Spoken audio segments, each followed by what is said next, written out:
Shalom, saudara yang dikasihi Tuhan. Hari ini saya mau sharing tentang teguran.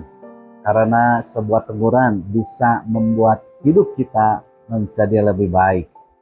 Ayatnya saya ambil dari kitab Wahyu pasal yang ketiga, ayat yang ke-19. Barang siapa ku kasihi, ia ku tegur dan ku hajar. Sebab itu, relakanlah hatimu dan bertobatlah. Kenapa seseorang menerima teguran?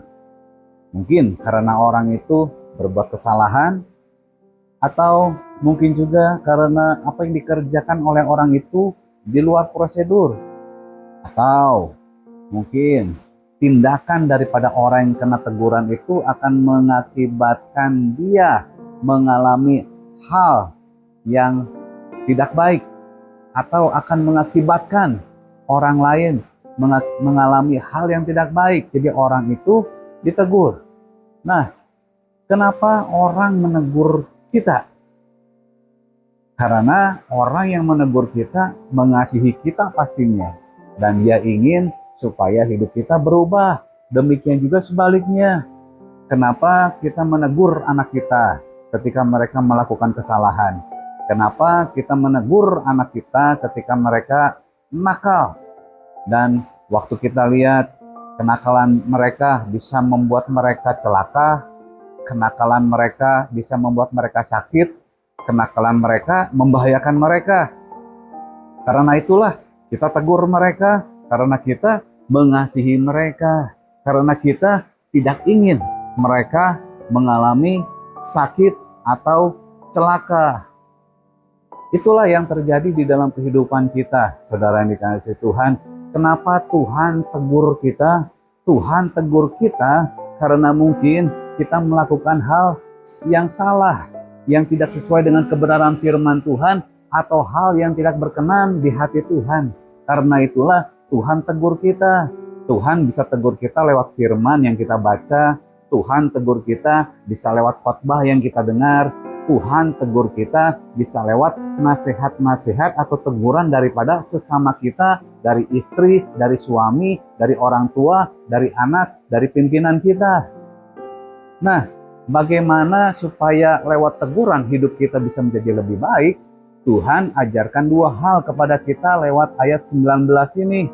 Yang pertama adalah relakanlah hatimu.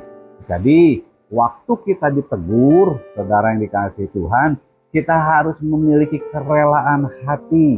Waktu kita rela hati, kita terima teguran, kita akan dengan lapang dada, kita akan bisa berterima kasih untuk orang yang sudah menegur kita. Karena orang yang rela hati itu adalah orang yang rendah hati, orang yang bijaksana, orang yang tidak egois. Waktu kita terima teguran daripada orang lain, kita pasti akan berterima kasih sama orang itu. Terima kasih ya sudah tegur saya. Karena yang bisa melihat kesalahan saya adalah orang lain.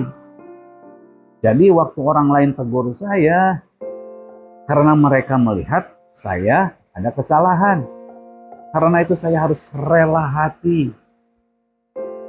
Orang yang rela hati terima teguran, dia akan terima teguran dengan hati penuh pengucapan syukur. Yang kedua, yang bisa membuat orang berubah lewat teguran adalah bertobatlah. Jadi bukan hanya mendengar dan kita renungkan saja. Ketika kita mendengar teguran daripada orang lain dan kita renungkan saja, tanpa ada action dalam kehidupan kita, tanpa ada pertobatan, tanpa ada perubahan, maka hidup kita juga nggak akan berubah. Kesalahan kita juga nggak akan berubah. Tetapi waktu kita mengambil langkah selanjutnya, yaitu bertobat, meninggalkan kesalahan-kesalahan kita akan mengalami perubahan hidup ke arah yang lebih baik. Jadi nasihat firman Tuhan siang hari ini dalam hidup kita, waktu kita ditegur. Yang pertama, relakan hati kita. Ucapkan terima kasih kepada orang-orang yang tegur kita. Terima kasih karena tujuan mereka baik, supaya hidup kita berubah, supaya kita sadar akan kesalahan kita. Saudara yang dikasihi Tuhan, ya. Yang kedua, bagaimana supaya kita bisa berubah lewat teguran? Bertobat. Jadi waktu kita terima teguran, kita rela hati, kita ucapkan terima kasih, kemudian kita renungkan teguran itu, dan kita bertobat dari kesalahan kita. Kita berubah. Apa yang kita lakukan yang salah, kita tinggalkan itu semua. Kita jangan lagi melakukan hal yang sama. Lewat pertobatan, kita melakukan action, kita berubah. Mungkin kata-kata kita, mungkin perbuatan kita, mungkin sikap kita. Lewat pertobatan, kita mengalami perubahan. Amin, saudara yang dikasihi Tuhan.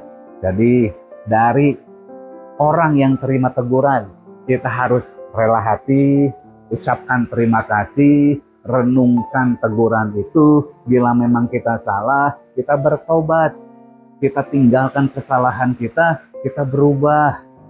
Dan lewat teguran itu, kita akan menjadi orang yang lebih baik dari sebelumnya. Amin. Dan yang kedua, dari orang yang menegur.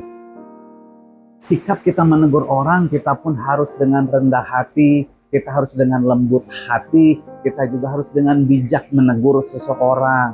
Lewat kata-kata dengan yang bijak, yang penuh hikmat, yang membangun, tidak menyakiti, tidak menghakimi.